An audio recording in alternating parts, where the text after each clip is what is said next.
n'aurait jamais dû tolérer un coup d'État au Mali, nous dit l'ancien chef de l'État français François Hollande. Et il y a une question à lui poser. Est-ce que la France est encore en train d'administrer l'AOF et l'Afrique comme si c'était une colonie, ou est-ce que l'on parle de pays libres? C'est des propos tout à fait scandaleux de la part de François Hollande, scandaleux parce qu'il se fout de la gueule à la fois des Français en nous faisant croire que la France est encore une super puissance qui dirige l'Afrique ou que sais-je encore, et en même temps qui manque de respect aux Africains. Pour sauver le Mali, pour précisément lui éviter de tomber sous la coupe des djihadistes.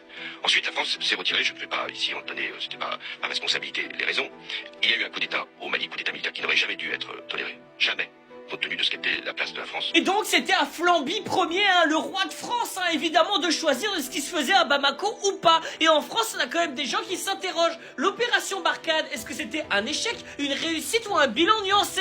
Et ben au vu du fait qu'il y a des terreaux partout dans le Sahel, a priori c'est plutôt un échec, vous croyez pas? Et désormais on apprend aujourd'hui même qu'Emmanuel Macron s'est rendu en Afrique pour tourner la page des revers français au Sahel. Et où va-t-il? Au Gabon, en Angola, en Afrique du Sud et à l'île Maurice. Évidemment, personne ne veut de lui au Sahel. On rappellera quand même le discours de 2017 d'Emmanuel Macron. Je suis d'une génération où on ne vient pas dire à l'Afrique ce qu'elle doit faire, quelles sont les règles de l'état de droit. Ça veut donc dire que Macron, il ne prétend pas du tout dire au Mali, au Niger, au Burkina Faso ce qu'ils doivent faire. Simplement, il prétend les diriger.